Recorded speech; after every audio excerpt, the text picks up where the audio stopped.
Hello, boys and girls. Today we will be reading two nonfiction articles that gives information about a topic and also includes the author's opinion. The author's opinion is, what does the author think about the topic? That's, as a reminder, I know we have done it before, but it's been a while, so I wanted to refresh your memory about it.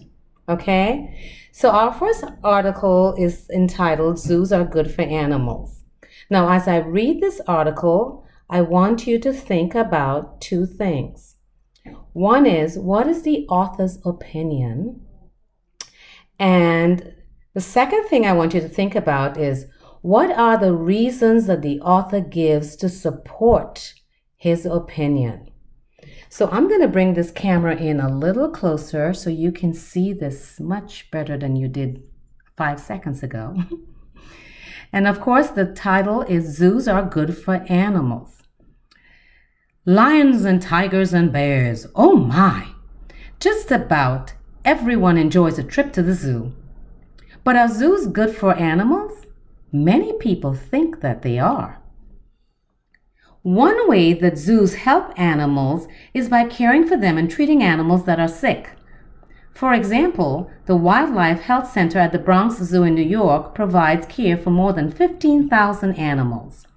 The zookeepers at the Bronx Zoo also work with animals to keep their minds and their bodies healthy. For example, the zookeepers use toys and games to help tigers develop their natural instincts, such as the instincts needed for hunting. Let's move on to this paragraph right here. Zoos protect animals too. Animals in zoos are safe from hunters.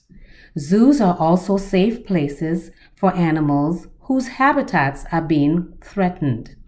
By protecting animals, zoos help endangered species survive. In the last 30 years, zoos working with other conservation groups have helped save black-footed ferrets, California condors, red wolves, and other endangered species.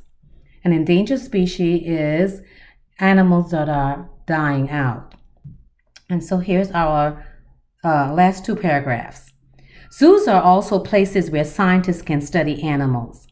Zoos often share information with other zoos and scientists, which helps everyone learn more about the animals. The more we understand our animal friends, the more we can help protect them. The next time you visit the zoo, say thanks to the zookeepers for making life better for the animals that live there. Now let's look at the article a little closer. Zoos are good for animals. Now that's the author's opinion. That's what the author thinks about the title, the topic. And so the author goes on to give reasons why he thinks that zoos are good for animals. One reason he gives is that one way that zoos help animals, he says, is by caring for them and treating animals that are sick. And he gives you an example of that right here. Then the second reason he gives is that zoos protect animals, and he goes on and he shows you how zoos protect the animals.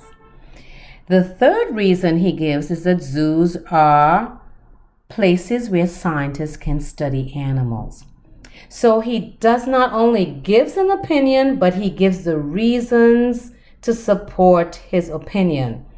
And that's what I would like you to do for your second article. I want you to find the author's opinion, and I want you to find the reasons that support that opinion.